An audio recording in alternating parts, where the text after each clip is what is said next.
Ladies and gentlemen, we are here live with another tennis breakdown here at Charm City Tennis Talk with my boy Landon. Landon, how you doing today, brother?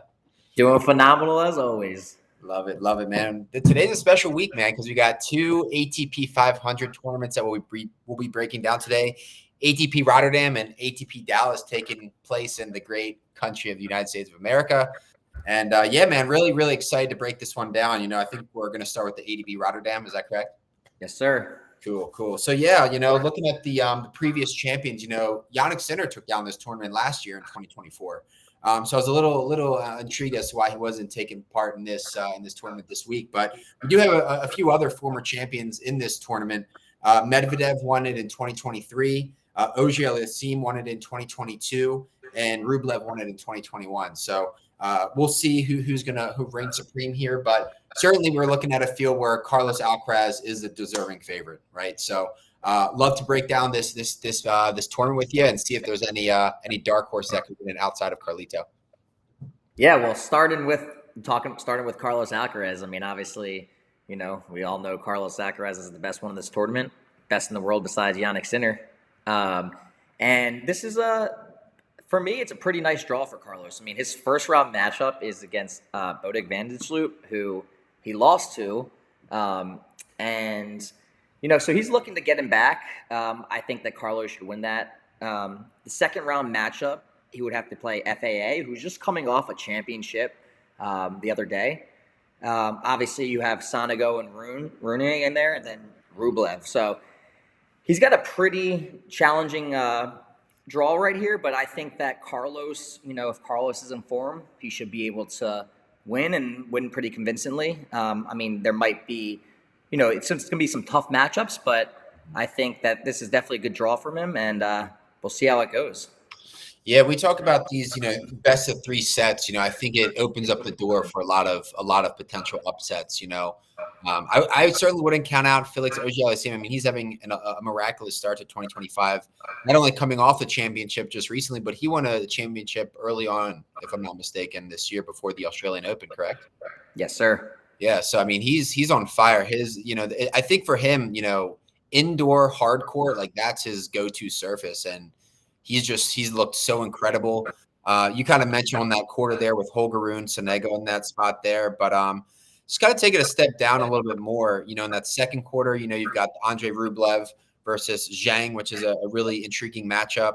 I think we saw most recently with Rublev is he's still going to be that inconsistent self. He has all the tools in the world, but once he kind of loses control of that emotion, we see the inconsistencies being played on the unforced errors there. But obviously we saw Kaboli, Hercogs earlier this morning.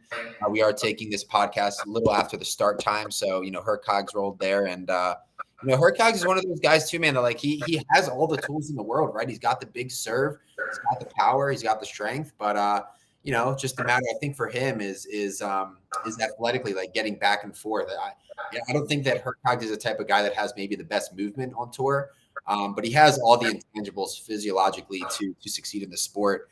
And then just kind of take it a little bit down toward on this bracket here. There is one match that's, I can't say either one of these guys is going to come in here and win the tournament.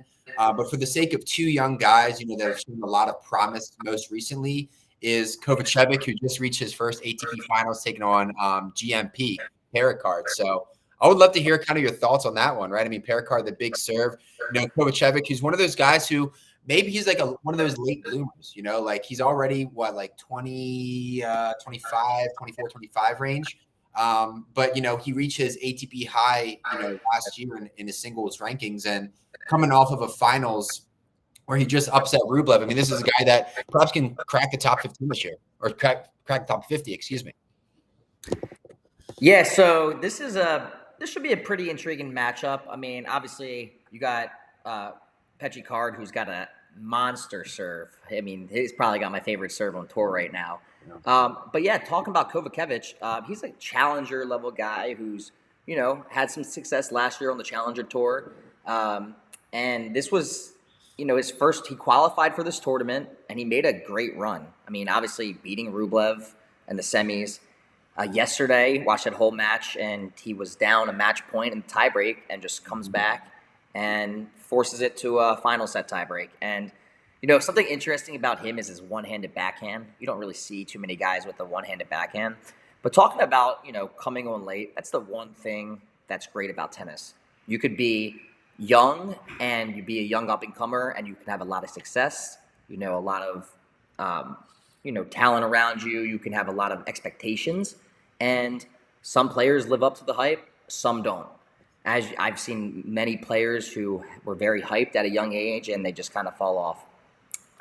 So with that being said, it's also pretty cool seeing a guy that's never been, so hyped up and just coming on at the end of their career, or towards the middle of their career, as we've seen a guy like Sonego, and we've seen a bunch of guys just kind of come on and kind of find their own. I mean, guys like Medvedev, obviously years ago he finally came into his own. So sometimes it just takes time. Everybody sees the game differently. Sometimes it goes faster. Sometimes it's slower for people. But I think that Kovacevic, I think that this is definitely a great way to start the year. We'll see where he ends up, but this is a pretty tough first round draw for him. So a first round matchup. So, but as we see, the winner of that match would play Arthur Fils, and also another match I'm intrigued with is obviously Bublik versus Mesnik. Jacob Mesnik's a guy I've been very high on for some time now, and I think this is a big tournament for him. Love to see how he fares up, and it should be an interesting quarter. Definitely an interesting side of the draw, and we'll see how it plays out. Absolutely. Yeah. You mentioned that Bublik Menzik matchup, and something that I'm really keeping my fingers crossed on is if we get a Menzik versus Alex de Minaur matchup in that second round. I mean, Alex de Minaur, for what it's worth, I mean, he has one of the best best serving on tour, right? And I mean, he has all the intangibles to be a top 10 guy in the world. And a guy like Menzik who's on the come up, I think that would be a really big test for him. And I think we all can feel that Menzik is certainly going to be a top 10 guy at some point in his career. Just a matter of kind of like you talked about, the evolution. A lot of these guys have different evolutions, and some hit it earlier than others. And so certainly we see a guy in Menzik who's only 19 years old playing the best in the world. It's truly amazing what he's able to do at this age. Just kind of finish out on that last quarter there. We saw Tsitsipas take care of business this morning. In straight sets. Certainly, we've got the Medvedev Stan Wawrinka match going on as we're taking this podcast. But yeah, I mean, what are your thoughts on Daniil Medvedev, man? I mean, this is a guy who has beat the best of the best. He's got the second best odds at, I believe, plus 400 to take down this tournament. How do you like his chances this week? So this is another big tournament for a guy like Daniil Medvedev. Medvedev, obviously, he's won Grand Slams before. He used to be former world number one. So he's got all the talent. Is he as good as he was a few years ago? I don't think he's on that level. With that being said, there's guys that have, leveled up. So I expect Medvedev to have a good run here. Could he win it all? Absolutely. But somebody that I'm looking out for, and this is a big tournament for them, is a guy, Tsitsipas. Obviously saying that he won today. Tsitsipas, obviously, he's been to Grand Slam finals before, and obviously talking about up and coming guys. He's had a lot of hype around him for years. Obviously, didn't really have the best year last year. Has kind of fallen off a little bit, but he's got all the tools in the bag, and he could beat anybody if he plays his best tennis. If on any given day, if they're not up to par. So Tsitsipas is a guy. This is a big tournament for him. This is a big year for him because he's either gonna keep going down or he's gonna make his way back up. So would love to see a guy like Tsitsipas make a run, but yeah, would love to see a Medvedev-Tsitsipas matchup. I think, this is a wide open field. There's a bunch of good players in here, but, if I had to say, this is definitely a more favorable side of the draw. And, yeah, like I said, we'll see how it plays out. I expect Medvedev to make it pretty far, and we'll see how the rest goes. Absolutely. And with this tournament taking place in the Netherlands, it is worth talking about two Netherlands that are in this main draw. We have Greek Spoor, who has potential. He's been a top 20 guy in his career before. Wouldn't be surprised if we see him take out Berrettini and then Tsitsipas in the second round. But talk to me a little bit more about this guy, Mies Rodgering, right? I mean, this is like a 17-year-old, like top 900 in the world that qualified for this tournament because if I'm not mistaken, he made like a juniors finals last year. Mies Rodgering. Yeah, so Mr. Garen is a guy that, he's young, up and comer, 17 years old, and he is from the Netherlands. So he actually got a wild card into this tournament. He's a guy that, has played in a lot of ITF events, just coming from the juniors. His last previous tournaments were all ITF 15Ks, 25Ks, nothing really higher than that. So yeah, a young player getting a wild card into this tournament is big. Like I was telling you the other day, when you have these smaller tournaments that they're sponsored by somebody or they're in the country. Last year we saw some young up and comers, playing in the Miami Open. So if somebody sponsors this tournament, they have a chance to get a wild card in there. So this guy, obviously being a young up and comer from the Netherlands, give him a wild card and kind of see how you fare against the best of the best. It's a great way to get your confidence up. It's a great way to, play against some top tier players. And then, you lose this match, you go back to the ITF circuit and you keep building your way up. So while this is the first time we've seen him on the main tour, I'm sure, in a few years we'll be seeing his name a lot. But yeah, so this should be an interesting matchup, but definitely a great opportunity for him. Do I expect him to win? No, but definitely a great opportunity and, great start to his career. Yeah, I mean, the biggest surprise for me, man, like putting things into perspective, this guy, Mies Rodgering, right? He was born in 2007. And here he is facing, the best of the best at an ATP 500 tournament. So, I would be shocked if we don't see this name again. But like you said, man, great experience, young on in his career, where, and especially with it being in his home country, I think that's super special. So, can he pull it off in the first round as a plus 800? I'm not entirely sure, but, definitely cool to see a guy like that make his way into this tournament. So, and one more thing about him is I watched the Wimbledon junior finals last year. He lost in the junior finals 6-3, 6-3. But obviously, it just shows he's one of the top juniors at the time. So, yeah, we'll see how his game translates to the pro level.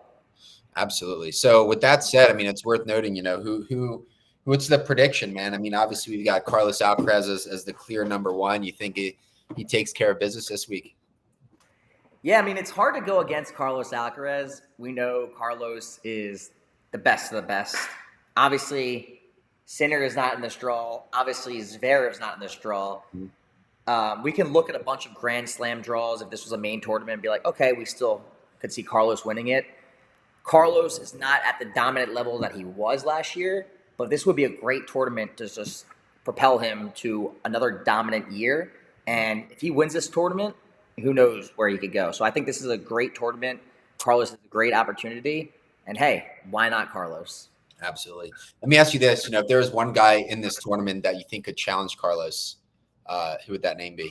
So as I'm looking at the draw, and I've never really been too high on Holger Rune, but Holger is a good player. Obviously, a guy like him could beat the best of the best. Yeah. But to win Grand Slams, you got to beat the best of the best of the best consistently. I think that Holger versus Carlos could be definitely a challenging matchup. I expect Carlos to win that. But if I had to say, his toughest matchup could be against Holger. Guy against, going against Medvedev or going against a guy like Hurkacz, a guy with big serves, I favor Carlos more than that because Carlos is fast. Carlos has got a good return.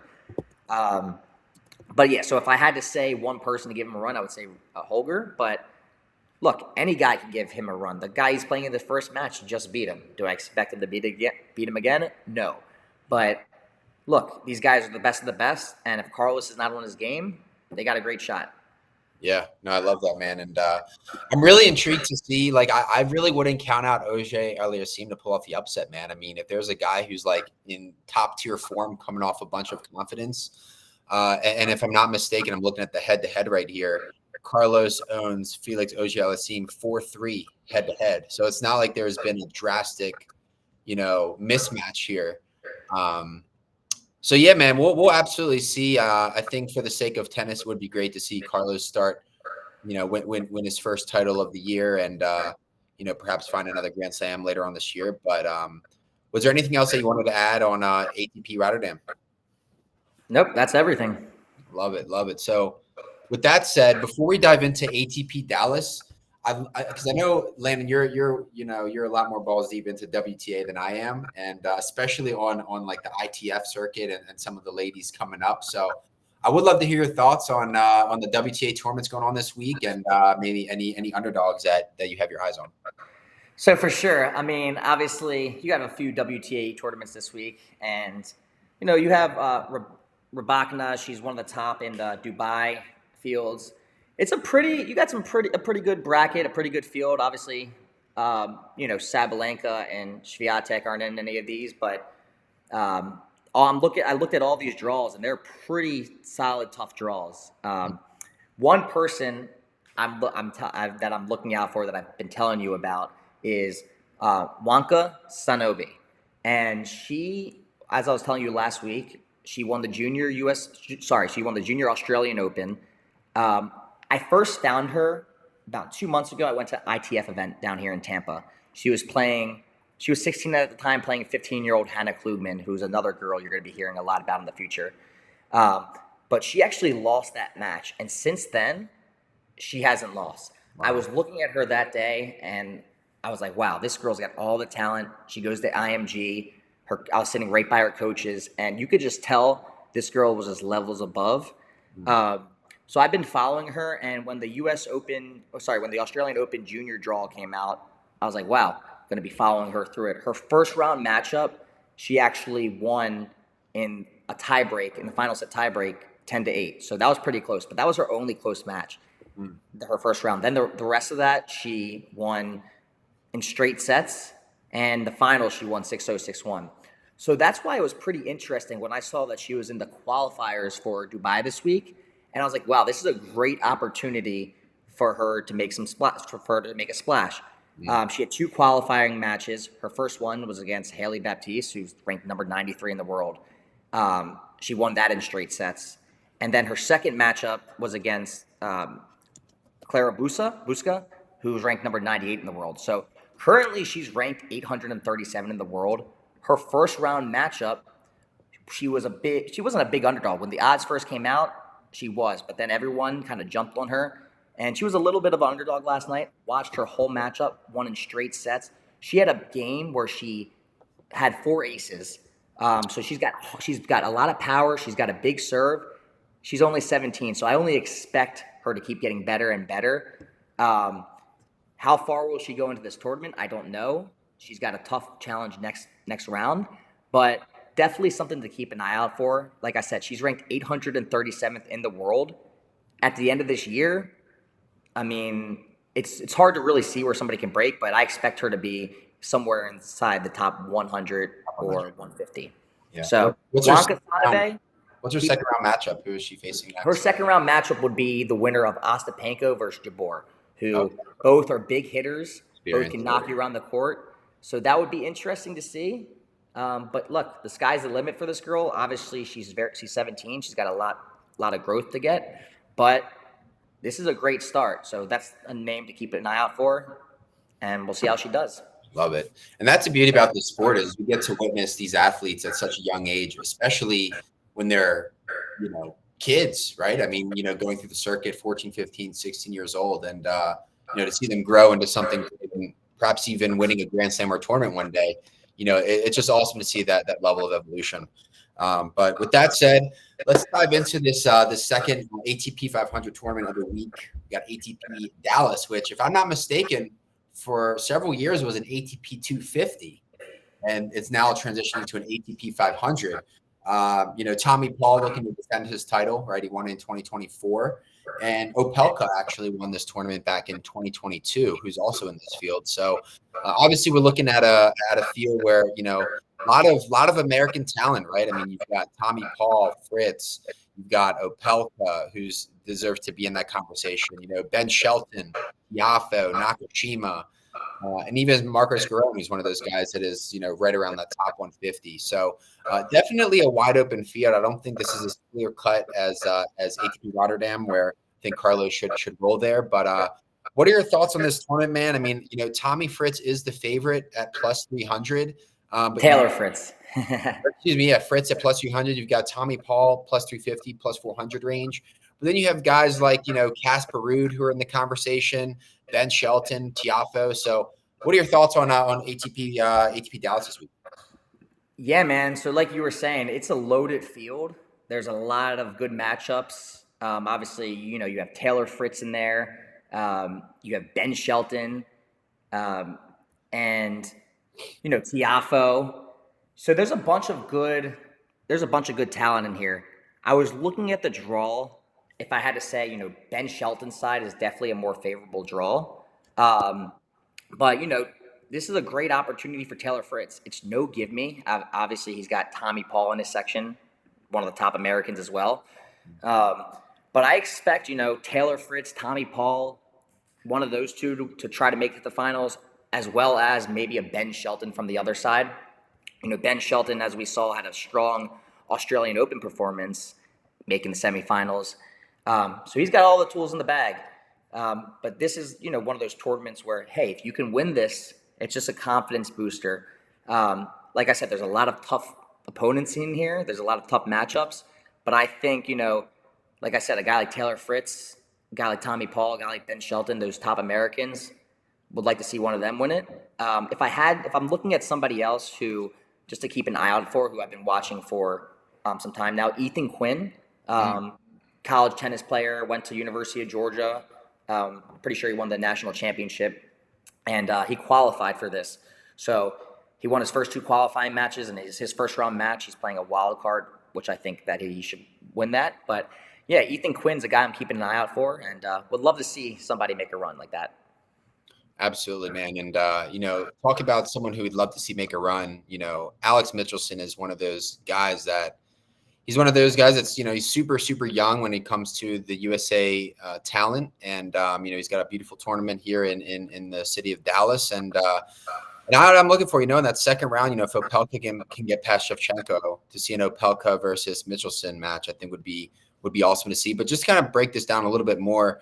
A name I think that kind of gets hidden, right? Because if you look at this field, right, 12 of the 16 matchups are going to include at least one American, 4 of which are solely international matchups. But one of the individuals that I'm looking at is Thomas Machak, who top 25 in the world, a guy who can push anyone's pace and is very well rounded. Certainly seen tons of evolution back in 2024. And I think he's got quite a favorable matchup until the quarterfinals, where he'll likely see Taylor Fritz.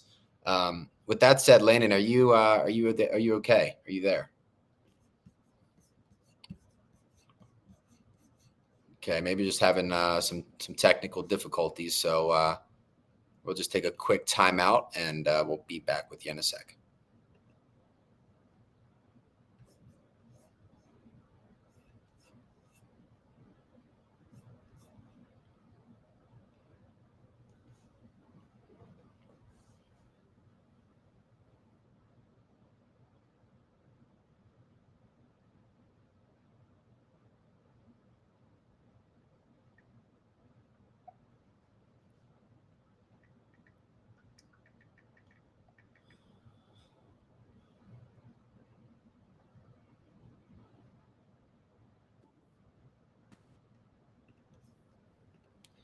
And we are back in business. Hello. Sorry about that. All good. All good. All good. Can you hear us all okay? Yes, sir. Just going to get my camera back and rolling. Cool. So back to where you left off. Yeah, man. So I was just talking about, with this ATP Dallas field, 12 of the 16 matchups in the first round have at least one American in it. So, lots of Americans in this field, which is really cool to see. But as I was mentioning, there is a guy who I think is flying a little bit under the radar in this field. And that's the Czech guy, Thomas Machak. This is a guy that's top 25 in the world, has shown over the recent months that, he can play with anybody. And, I think we'll likely see a Thomas Machak versus Fritz in the quarterfinals there in that top quarter, which I don't think is an absolute gimme for Fritz. I think Fritz is probably in like a -2 to -300 range versus a guy like Thomas Machak. So, Yeah, just an awesome tournament, man. Just wanted to break down to some of these other matchups here from kind of going top to bottom. Obviously, Fritz Rinderknecht should be a gimme there. I mean, we saw Rinderknecht make a bit of a run in his previous tournament here, but I think Fritz should take care of business. But if there is a match that I'm kind of keeping an eye on for this second round, it's going to be Riley Opelka versus Alex Mitchelson. I think we kind of touched on this right before the call dropped, but yeah, Mitchelson is one of those guys that's in this new generation of tennis players coming up, and particularly Americans that we're going to see a ton of evolution this year. I think we could totally see Mitchelson crack. What is he ranked now? Let me see. It's got to be around. Yeah, so he's 36 in the world. I think that if he finishes 2025 in the top 20, top 25, I think that would be a great accomplishment for him. But any matchups in this first round that you kind of have circled, have your eyes on? Yeah, for sure. So, talking about the first round, I'm looking at it right now. The most intriguing matchup that I see so far is Shapovalov versus Kikmanovic. Obviously, Dennis is a guy that years ago I thought he was going to be one of the next guys. Kikmanovic is obviously a guy that's been around for a while. So that's a very intriguing matchup to me. If Fritz had to play either of them in the second round, that's not an easy matchup. So that would be a tough matchup. Obviously, Dennis has a big serve. It's the 55th in the world versus the 54th in the world. So should be a good matchup on that one. Another matchup that it's not too intriguing just because he's coming back from a long time off. He's played some matches, but Jensen Brooksby versus Tommy Paul. I'm just waiting. I think we'll take some time. I'm just waiting for Jensen Brooksby to break back and get back to form. But if we look at some other matchups in the first round, obviously, Cameron Norrie versus Alex Michelson. That's an intriguing matchup. I think Shelton should beat Vucic, but that's also a tricky matchup. But I think Shelton wins that. But in the first round, I would have to say definitely Shapovalov versus Kekmanovic, but also Cameron Norrie versus Alex Michelson is something to keep an eye out for too, as well. Absolutely. And Brooksby, this is a guy that actually made the finals here in 2022, lost to Opelka. And then also worth noting, Marcus Groen, who's also in this tournament, he made the finals last year. So, it just shows you, man, that like these tournaments they're absolutely wide open. Just wanted to dive back into the odds here. So we've got Fritz at plus 200, 325, Tommy Paul plus 500. Ben Shelton plus 550, Machak plus 750, Rude plus 800, Tiafo 10-1, Mitchelson 17-1. Wow. You think Mitchelson can pull off the unthinkable here, or do you think it's a little bit early in his career? I mean, I don't think it's unthinkable to say that he could win. Obviously, at that odds, I think he's got a great shot. Alex has a big serve. He's a good young player, and he's only going to keep getting better as he gets older. But right now, he's playing a great game. I don't see why. Like, wouldn't it be shocking to see him make the semis or the finals or even win this? Do I think he will with this loaded field? Most likely not. But if he plays his best tennis, why not? He's definitely got a shot. He's got a lot of tools in the bag. But he's only going to keep getting better. So as the years progress, I think as a guy like Fritz, a guy like Shelton, a guy like Paul, their games are more overall complete and well-rounded. But, it's always an opportunity for a guy like that. Yeah, absolutely. And, man, if there's a name that I think is going to surprise us a lot this week is your boy Ben Shelton. I mean, I think I'm looking at his quarter here. He's got a pretty easy path to the quarterfinals, I'd say. I think his toughest matchup will probably be Matteo Arnaldi in that quarterfinals there. Then you're looking at a semifinals likely versus a guy in Casper Ruud or Tiafoe, which is more than attainable. I think we saw, in this Australian Open that, Ben Shelton can really go tit for tat with some of the best, man. I mean, he was serving for the first set versus Jannik Sinner. Was it in the semis? Yep, in the semis, in the first set semis. Yeah, and I watched that entire set from the airport, man, and Shelton looked fantastic. Like he has all the tools, man. He's got the physicality to get there. But he's again one of those guys that He's just got to control his emotions. I think once his emotion gets the best of him, that's when we kind of see his game fall apart. So I'd be really intrigued to see what he can do this week. You know, you can never count out our boy Francis Tiafoe, a Maryland native who, you know, Para Daniel in the first round. Then in that second round, he's either going to take on Nishioka or Nakashima, which is definitely not an easy matchup. So yeah, man, definitely a very intriguing tournament. Any pieces, any guys here that you're really favoring that they think can take it home outside of Taylor Fritz? Well, before we get to that, I wanted to mention two more people that we haven't even mentioned yet. Yeah, well, you mentioned Brandon Nakashima. So to go off that, Brandon Nakashima is a guy, like I said, he Grand Slam level ready to win a championship? No, but is he good enough to win this tournament? For sure. If he plays his game, we've seen Nakashima play before. I mean, he matches up well against Shelton, so that would be a tricky matchup. He's got a nice serve, and he's been around for a while. So Brandon's got a pretty good game. Do I think he could win it all? No, but definitely he could have a chance. But also another guy to mention, speaking of guys who I think could win it all, Casper Ruud. I mean, obviously we know Casper is definitely better on clay. That definitely favors him. But he's been to the U.S. Open Finals on hard court, obviously losing to Carlos. But this is his first round matchup. It's a tricky one, but I think that Casper has a pretty nice draw. His toughest opponent would probably be a guy like Nakashima or a guy like Shelton until the finals. Yeah. But yeah, I think Casper Ruud's a guy that can make some noise. But out of Taylor Fritz, Tommy Paul, Ben Shelton, it's any one of these people could really make a splash. Obviously a guy like Opelka can make a run. If he's serving well, who's stopping his serve? Mm-hmm. So there's a few guys here, like I said, that can make a run. Obviously, Fritz is the favorite. But, yeah, we could definitely see somebody who we're not expecting to win it. But at the end of the day, if I had to say, I would definitely choose an American to win this. Either Fritz, Tommy, Ben Shelton. One of those would be cool to see. Yeah, man. Yeah, no, this is one of those fields that, for the sake of USA Tennis is super awesome to see.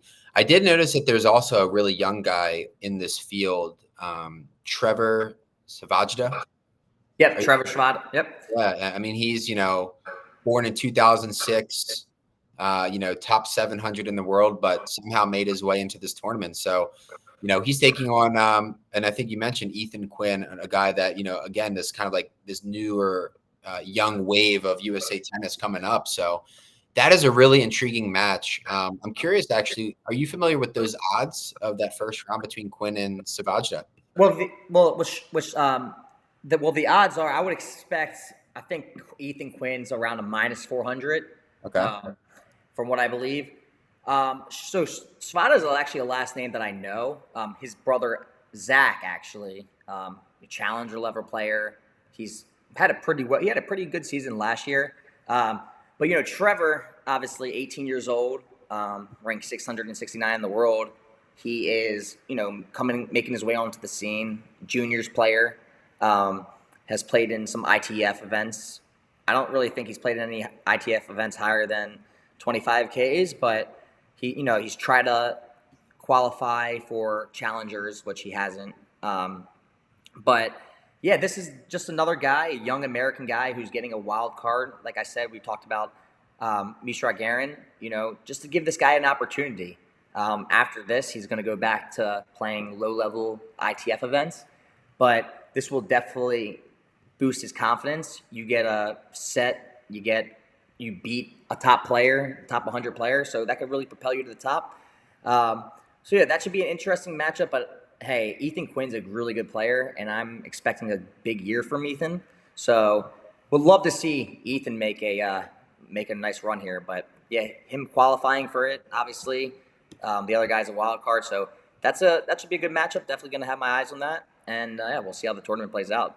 Love it. Yeah, man. Look, I think if there's two guys that I have my eye on to win this tournament outright, it's going to be Ben Shelton at +550 and Ruud at +800. I'm just looking at Ruud's path to the quarterfinals, and he's either going to face Nakashima or Tiafoe in the quarterfinals, which is very winnable. First round, obviously, he's facing Marcus Groen, who's a former finalist here. But in that second round, he'll face the winner of Momo versus Carlos Baena. So I think that Ruud is really good value here. I think that the bottom half is a little bit more feasible for him. That way, he's staying away from Fritz or Tommy until the finals. And yeah, man. So I think Ruud plus 800 is actually phenomenal value here. What are your thoughts on that, and any other spots that you like? Well, for sure. I mean, like we said, obviously we said Fritz is the favorite, but that's a tough side. If Fritz is on this side, I could be like, okay, he's got definitely an easier path. Not to discredit any of these guys, but yeah, I mean, Casper Ruud, I'm looking at his side right now. The toughest guys on his side that I see is Nakashima and Tiafo. Tiafo is a guy that can play really well. He's definitely a guy that could win this tournament, but a Tiafo Shelton matchup would also be interesting. Obviously, we saw them play in the U.S. Open last year. I still think that Tiafo's a good player. I think that Shelton, Fritz, and Tommy Paul are the top Americans in their own level. But like I said, these guys aren't far off. Definitely a good draw. But yeah, I think that if we saw a Casper Ruud versus Shelton semifinals, I can see Casper making it to the semifinals in this one. And hey, look, he could definitely win the whole thing. Obviously, this is not his best surface, but like I've said, he's been to the Grand Slam finals before on this surface. So we'll see how he plays out. I think this is going to be this is definitely a good opportunity for him, and yeah, we'll see if he can pull it off. Yeah, I mean, think about it, like Casper Ruud. I mean, he was number 2 in the world before Sinner and Alcaraz were on the come up. Back in 2020. I mean, they were in the midst of that come up, but in regards to hitting that number 1 rankings, this is a guy Ruud that he's been in there up with the best of the best, and so I'm really intrigued what he can do in a USA star-studded field. Was there anything else that you wanted to add to either one of these 2 tournament breakdowns, or? No, there's I think we pretty much covered everything. I think, it's like I said, it's going to be a pretty exciting tournament. This is definitely a stacked field, so we'll see how all these tournaments play out. Love it. So for me, for ATP Rotterdam, I've got Carlos Alcaraz winning it all, and for ATP Dallas, I got to go with Casper Ruud here. And that's definitely, you can't go wrong with that. Obviously, with ATP Rotterdam, I'm gonna have to go with Alcaraz too. With this one, it's really tough to say. If I had to say just by looking, I mean, obviously I want to say Fritz because he's the favorite, but that's a tough draw right there. I would like to see Fritz. Also, obviously a guy like Ben Shelton, I don't see why he can't win it all. But if I had to say, I'll probably lean Fritz. But hey, Ben Shelton, Fritz, Tommy Paul, Casper Ruud. Many of those definitely have a chance. And like I said, Alex Mickelson, Opelka, It's wide open. So definitely a good, talented draw. And yeah, I mean, it's definitely no clear winner, but we should see one of these guys at least take the trophy. Love it, man. Love it. Well, man, that wraps up our breakdown of ATP Dallas, ATP Rotterdam. I am looking at the schedule here. The week of February 17th, we do have 2 ATP 500 tournaments, ATP Doha and ATP Rio de Janeiro. So I'm sure that we'll more than likely be back to chop it up even more, man. But Landon, thank you so much for your time. Such a pleasure. And got to root for the Americans this week, 100%. Let's go. Excited for this tournament. And yeah, let's see how it plays out. All righty. Take care, guys. Until next time.